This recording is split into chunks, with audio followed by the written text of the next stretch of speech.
আমি চট করে ঢুকে পড়তে পারি। জি আপা, কোথায় আছেন? আমি কিন্তু আমাদের দেশের খুব কাছাকাছি আছি। জি আপা। হেলিকপ্টার দিয়ে? জি আপা, আমি বর্ডারের কাছে আছি, কখন জানি আমি ঢুকে পড়বো। এই আবার চাটুকারিতা বলছে, হ্যাঁ আপা কোথায় আছেন? বলছে পাশে আছি। আপা চলে আসেন, আমরা আপনার অপেক্ষায় আছি, আসেন খেলা হবে। কথা বলেন না কেন? দুর্নীতি সমাজের মধ্যে আছে না নাই? তাহলে আল্লাহ বলছেন কোরআন যদি থাকে দুর্নীতি থাকবে না, কোরআন যদি থাকে ঘুষ থাকবে না, চুরি থাকবে না, ধর্ষণ থাকবে না। বলেন তো দেখি কোরআন তাইলে আছে? কোরআন আছে, এটার পক্ষে কারা কারা হাত তুলেন? আছে। কোরআন নাই, এইটার পক্ষে কারা হাত তুলেন? এটার পক্ষে আমিও আছি, না হাতলা ভারী করে দেন।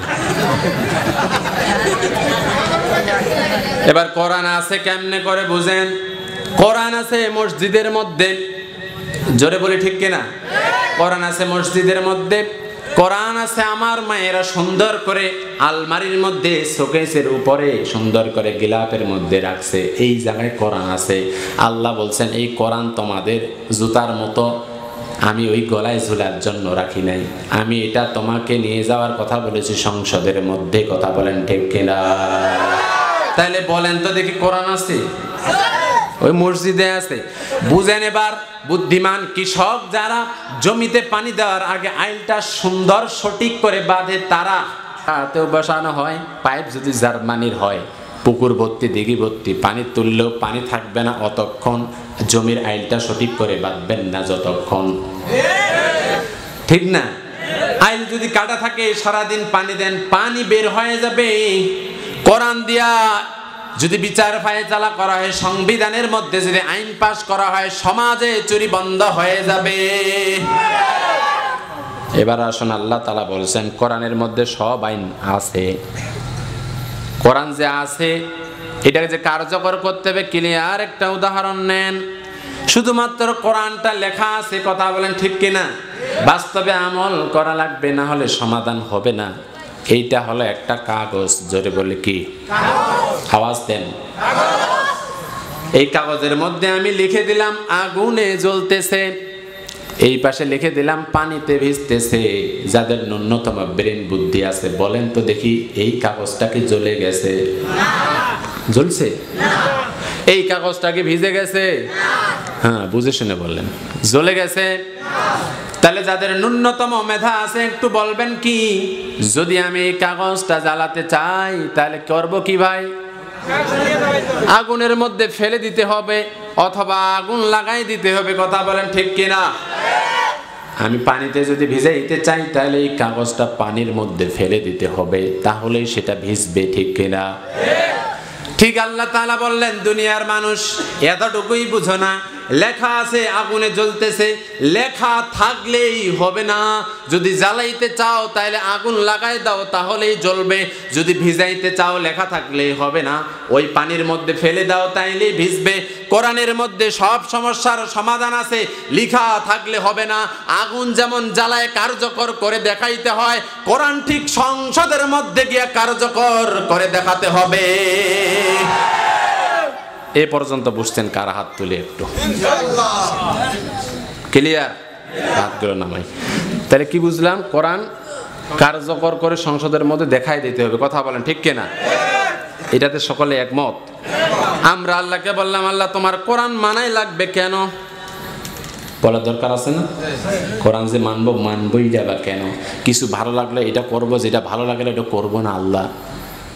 আল্লাহ এবার বলছে বান্দারে শোনো, জান্নাত যাওয়ার পহেলা শর্ত হলো, সূরার নাম বাকারা, আয়াত নম্বর 38, 5 নম্বর পারা, 6 নম্বর পৃষ্ঠা। এটা 8 নম্বর লাইন 38 নম্বর আয়াতের শেষে আছে। আয়াতটা শুনেন আল্লাহ কি বলছে। রব্বুল আলামিন বলেন ফামান তাবিআ হুদায়া ফালা খাউফুন আলাইহিম ওয়ালা হুম ইয়াহজানুন। আল্লাহ তাআলা বলছেন যে ব্যক্তি কোরআন মেনে চলবে তার কোনো চিন্তা নাই, তার কোনো ভয় নাই। কিসের? তার কোনো চিন্তা নাই, তার কোনো ভয় নাই, জান্নাতের আর টেনশন করা লাগবে না, চিন্তাও করা লাগবে না, শুধু কোরআনটা মানে আল্লাহ তাআলার কাছে যেতে পারলেই জান্নাত মিলবে, বলি সুবহানাল্লাহ। তাহলে কোরআনটা পরিপূর্ণ মানা কি? জোরে বলি ফরজ। এই কথা সকলে একমত? ওকে, এবার আসি, যদি একমত হয়ে থাকে তাহলে কোরআনের মধ্যে আয়াত কতলা? কোনদিন গণা দেখছেন? কোরআনুল কারীমের মধ্যে আয়াত হলো ৬২৩৬টি, আমরা প্রচলিত বলি ৬৬৬৬টি। আজকে আপনাদেরটাই ধরলাম, কারণ বাড়াই দিচ্ছেন তো, কথা বলেন ঠিক কিনা? তাহলে কোরআনুল কারীমের ৬৬৬৬টি আয়াত আছে না নাই? এবার একটু বলেন, কেউ যদি একটা আয়াত অস্বীকার করে শিখি? জোরে বলি। উদাহরণ দিলে ক্লিয়ার হয়ে যাব। পঞ্চগড়ে কাদিয়ানি আছে না নাই? মুসলমান না কাফের? যাদের বিরুদ্ধে লড়াই করা হলো, বাড়িঘর জ্বালালো একজন, মামলা খাইলো দেবীগঞ্জের লোক, কথা বলেন ঠিক কিনা? খাই দেয় চান মিয়া মোটা হয়ে জব্বার, খাইছে ভাই মোটা হইছে আমি না খাই, কথা বলেন না কেন? এটা হলো আজব সিস্টেম।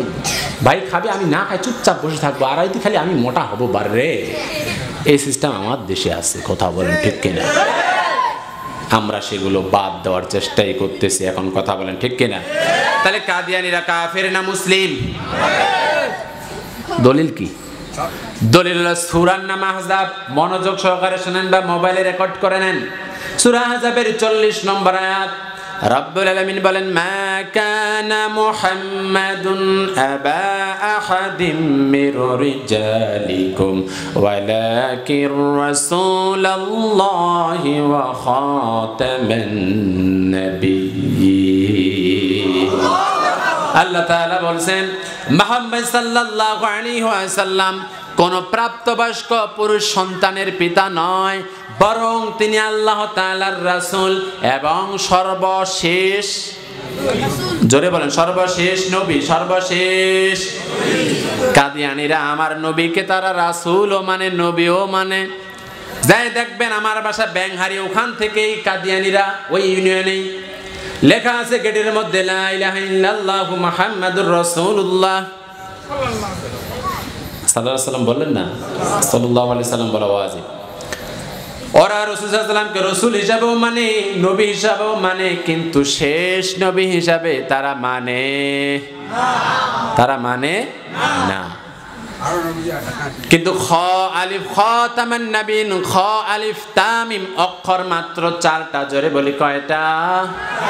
কোরআন কারীমের মধ্যে সব কোরআন মানে সূরা আহজাবের 40 নম্বর আয়াতের শুধুমাত্র 4টা অক্ষর মানে না, যার কারণে সারা বিশ্বের ওয়াইসির যতগুলো দেশ আছে সবাই ম্যাক্সিমাম তাদেরকে কাফের ঘোষণা করলো। আমরাও লড়াই করলাম, আমরাও মিছিল করলাম, আমরাও সংগ্রাম করলাম, অক্ষর মানে নাই কয়টা? জোরে বলি কয়টা? এবার প্রশ্ন আপনাদের ছুড়ে দিলাম, একটু জবাব দেন। কাদিয়ানি 4 অক্ষর না মানার কারণে যদি হয়ে যায় কাফের, আর আপনি আমি যদি একটা অক্ষর না মানি, ফতোয়া এক না অভিন্ন? জোরে বলি, আওয়াজ তো কমবে এখন, আমি জানি তো। এক না অভিন্ন? ফতোয়া এক। কাদিয়ানি 4 অক্ষর না মানার কারণে হয়ে গেছে কাফের। আপনি আমি যদি একটা আয়াত, একটা অক্ষর, 2টা অক্ষর না মানি, সেম ফতোয়া আপনি আমি হয়ে যাব কাফের।